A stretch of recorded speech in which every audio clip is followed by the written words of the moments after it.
Welcome to the feasts of the Lord. Willkommen zu den Festen des Herrn. The 1,000-year reign of King Jesus will be a time of transforming and restoring the earth to its original condition in the Garden of Eden. Die 1000-jährige Regentschaft von König Jesus wird eine Zeit der Transformation und Wiederherstellung der Erde sein, zum Originalzustand im Garten Eden. God desires for man and animals to live in complete harmony with each other. Gott begehrt, dass Mensch und Tier in vollkommener Harmonie miteinander leben. God desires every leader in the world and every government in the world to worship Jesus and walk by his ways. Gott begehrt, dass jeder Anführer und jede Regierung der Welt Jesus anbetet und in seinen Wegen wandelt. The Lord desires Jerusalem to be the center of spiritual education. Der Herr begehrt, dass Jerusalem das Zentrum der spirituellen, der geistigen Bildung ist. The Lord desires to reward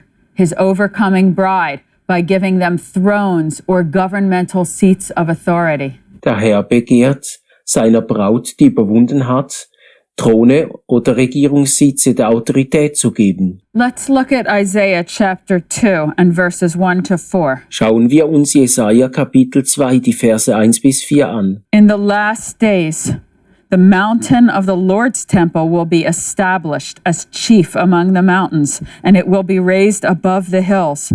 All the nations will stream to it, and many peoples will come and say, "Come, let us go up to the mountain of the Lord, to the house of the God of Jacob. He will teach us his ways, so that we may walk in his paths. For the law will go out from Zion, and the word of the Lord from Jerusalem. He will judge between the nations, and will settle disputes for many peoples. They will beat their swords into plowshares, and their spears into pruning hooks. Nation will not take up sword against nation, nor will they train for war anymore."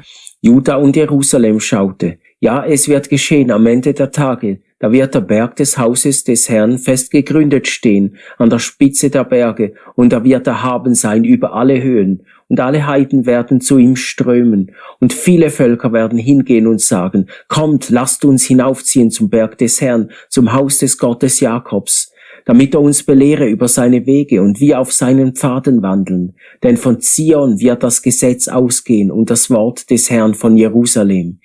Und er wird Recht sprechen zwischen den Heiden und viele Völker zurechtweisen, so dass sie ihre Schwerter zu Pflugscharen schmieden werden und ihre Speere zu Rebmessern. Kein Volk wird gegen das andere das Schwert erheben und sie werden den Krieg nicht mehr erlernen. Notice that it says the mountain of the Lord's temple will be established as the highest mountain. Beachtet, dass da steht, der Berg des Hauses des Herrn wird als der höchste Berg aufgerichtet. The mountain where the Lord's temple must be built is Mount Moriah, where Abraham built an altar to offer his son.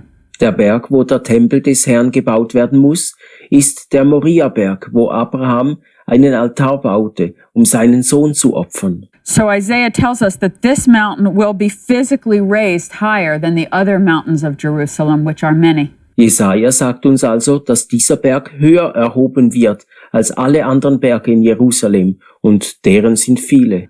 Right now, Mount Moriah is not the highest physical mountain of Jerusalem. Jetzt ist der Moriaberg noch nicht der höchste physikalische Berg von Jerusalem. So we know that by the time the Lord starts his earthly reign, there's going to be much geological upheaval that will change the elevations of various mountains. Wir wissen, dass zur Zeit, da der Herr Jesus seine Herrschaft antritt, große geologische Umwälzungen sein werden, die die Höhe diverser Berge ändern werden.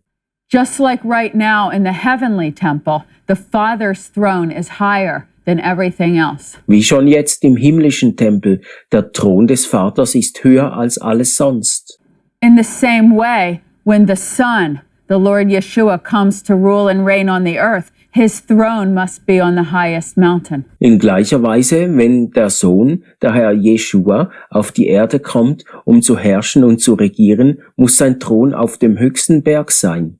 He is worthy to be lifted up high, so all of the nations can gaze at him. Er ist würdig, hoch erhoben zu werden, damit ihn alle Völker anschauen können. It also says that all the nations will stream to this mountain. Es heißt auch, dass alle Nationen zu diesem Berg strömen werden. His throne and his government will be the center of attention, and many, many nations will want to come to Jerusalem just to see this great king. Sein Thron und seine Herrschaft werden das Zentrum der Beachtung sein, und viele, viele Nationen wollen nach Jerusalem kommen, nur um diesen großen König zu sehen.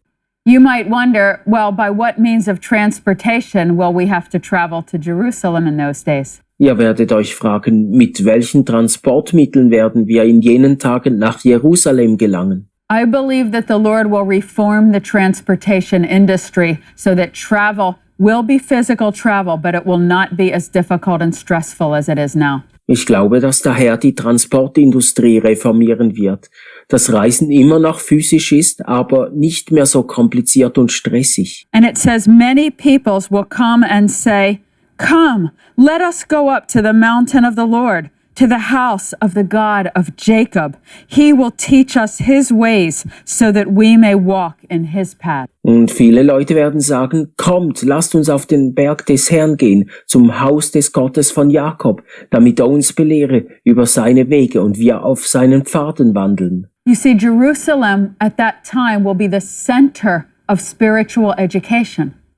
Wisst ihr, Jerusalem wird zu dieser Zeit das Zentrum der geistlichen Bildung sein. God will establish academies and universities of light and truth all over the world. Gott wird Akademien und Universitäten von Licht und Wahrheit auf der ganzen Welt aufrichten. But all of those academies around the world will get their foundational training from the universities in Jerusalem. Aber alle diese Einrichtungen auf der ganzen Welt werden ihr grundlegendes Training von den Universitäten in Jerusalem erhalten.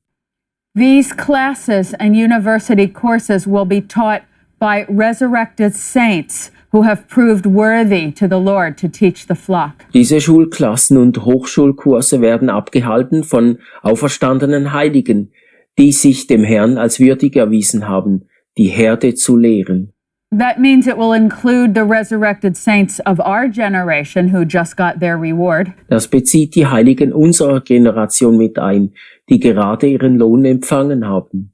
But it will also include a wonderful company of Old and New Testament prophets who have gotten their resurrected bodies. They'll be teaching us. Aber auch eine wundervolle Gesellschaft alt- und neutestamentlicher Propheten, die ihre auferstandenen Körper erhalten haben. Sie werden uns lehren. Remember, heaven is coming down to earth. Erinnert euch, der Himmel wird auf die Erde herunterkommen. And so some of today's saints will be trained by people like Daniel, Samuel, Isaiah, Jeremiah, Zechariah.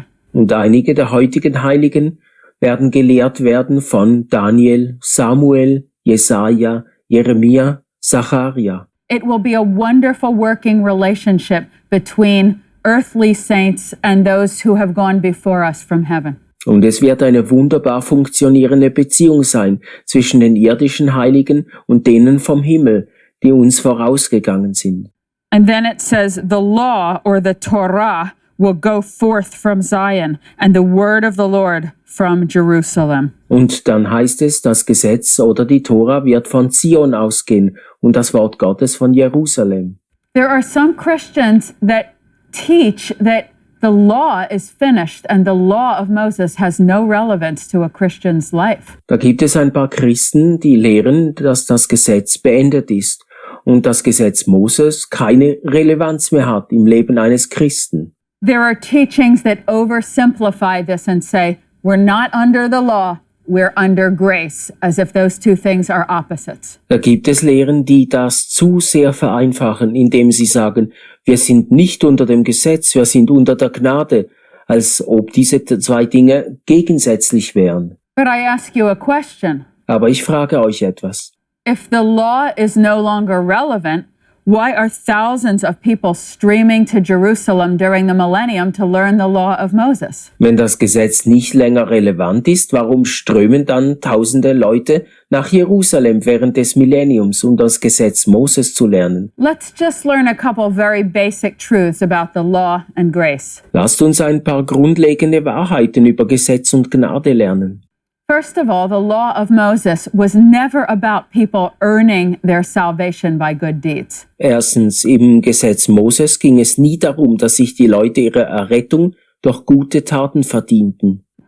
The law was never a list of do's and don'ts, and if you check off the right amount, you bought yourself salvation. Das Gesetz war nie eine Liste von du sollst und du sollst nicht. Und wenn du genug richtig hast, dann hast du dir das Heil erkauft. In Hebrew, the word for the law of Moses does not even mean law. The word is Torah. Im Hebräischen heißt das Gesetz Moses nicht Gesetz. Es heißt Torah. Torah doesn't exactly mean a law, it more means a set of instructions. Torah bedeutet nicht wirklich Gesetz, sondern eher eine Sammlung von Anweisungen. In fact, the Hebrew word Torah has a root word to teach. Tatsächlich bedeutet der hebräische Wortstamm von Torah zu lehren. And isn't it interesting that in Isaiah it says the people, the Gentile people will say, we want to learn his ways. We want the law, the Torah, to go out to our nation from Zion. Ist es nicht interessant, dass in Jesaja die Völker, die Heiden sagen werden, wir wollen seine Wege lernen, wir wollen, dass das Gesetz, die Tora, von Zion aus in unsere Nation kommt. Let's say that you just bought a new car and it comes with an instruction manual. Stellt euch vor, ihr habt ein neues Auto gekauft und es kommt daher mit einer Bedienungsanleitung. Do they give you that instruction manual to put you under bondage, or do they give it to you so you understand how the car was meant to operate? Haben sie dir die Bedienungsanleitung gegeben, um dich in Knechtschaft zu setzen, oder gaben sie dir, damit du verstehst, wie das Auto funktioniert? The Torah is simply an instruction manual from the Creator to his creature. Die Tora ist ganz einfach eine Anleitung vom Schöpfer an seine Geschöpfe. Just as the owner of a car really needs to understand the systems and how it was created, in the same way we need to understand for what purposes God created us. Wie ein Autofahrer die Systeme des Autos und wie es gebaut ist, verstehen muss, so müssen wir gleichermaßen verstehen, für welchen Zweck Gott uns geschaffen hat. So the car manual might say, don't drive this car over a speed of this. Die Anleitung des Autos mag sagen, fahre dein Auto nicht schneller als diese Geschwindigkeit. Or it might say, don't put this kind of fuel in the car, it will break it. Put this kind of fuel in the car. Oder es wird sagen, füll nicht diesen Treibstoff in den Tank, es wird das Auto zerstören, benutze diesen Treibstoff. It might say, don't leave the car running in a closed place, because if you breathe in that exhaust, you will die. Es wird dir sagen, dass du das Auto nicht in einem geschlossenen Raum laufen lassen sollst, denn wenn du die Gase einatmest, wirst du sterben. So the instructions that you find in the law of Moses, in the Torah, is just the Creator saying, I created you to function with me in righteousness. And if you do these other things, it will hurt you. Also die Anweisungen, die ihr im Gesetz Moses findet, der Tora, ist der Schöpfer, der sagt, ich schuf euch, um mit mir zusammen zu funktionieren in Gerechtigkeit. Aber wenn ihr diese anderen Dinge tut, dann wird es euch wehtun. Some people might try to read the 5 books of Moses and find it difficult to understand. Es gibt Leute, die die 5 Bücher Mose lesen und es schwierig finden, sie zu verstehen.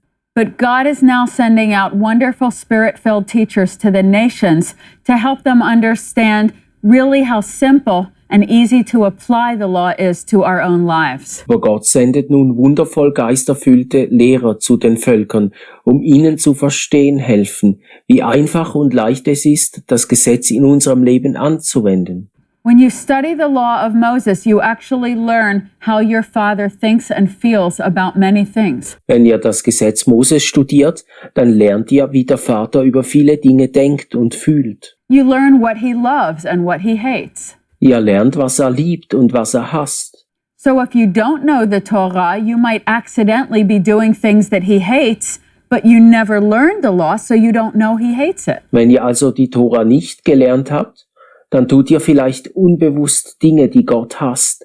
Aber ihr habt das Gesetz nie gelernt, darum wisst ihr nicht, dass er die hasst.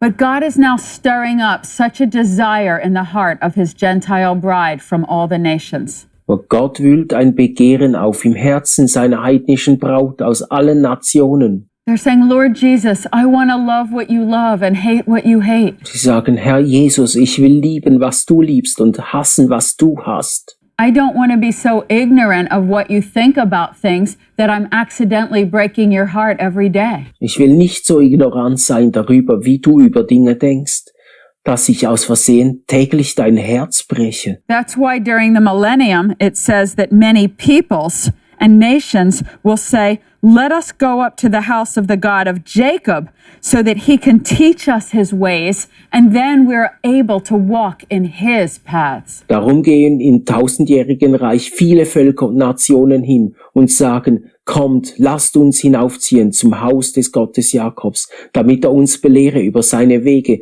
und wir auf seinen Pfaden wandeln. It will be exciting to go up to Jerusalem and learn in his temple courts again. Es wird aufregend sein, nach Jerusalem raufzugehen und in seinen Tempelvorhöfen wieder zu lernen.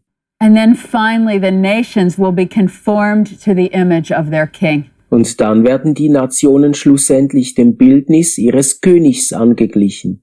And then it says that the Lord Jesus will judge many disputes and arguments among the nations. Und dann sagt es, dass er Recht sprechen wird zwischen den Heiden und viele Völker zurechtweisen wird. See, when the Lord comes back, not everyone on the earth will be glorified and in their resurrected body. There will be many mortals that think like mortals. Wenn der Herr auf die Erde zurückkehrt, dann wird nicht jeder verherrlicht im auferweckten Körper. Da werden viele Sterbliche sein, die sterblich denken. And just as Moses had to judge between all these quarreling Israelites, so the Lord Jesus will judge righteously as nations have arguments, just like they do now. Und wie Moses zwischen den streitenden Israeliten richten musste, so wird auch der Herr Jesus zwischen den Nationen Recht sprechen, die gegeneinander streiten, so wie sie es jetzt tun. And then comes one of the greatest promises in the whole Bible. Und dann kommt eine der großartigsten Verheißungen der ganzen Bibel. The Lord Jesus will not allow any nation to train its soldiers to kill other people. Der Herr Jesus wird es keiner einzigen Nation erlauben, ihre Soldaten dazu zu trainieren, andere Menschen zu töten. How we look forward to this period of peace. Wie schauen wir dieser Zeit des Friedens entgegen? Until our next lesson, may the Lord richly bless you. Bis zu unserer nächsten Lektion möge euch der Herr reichlich segnen.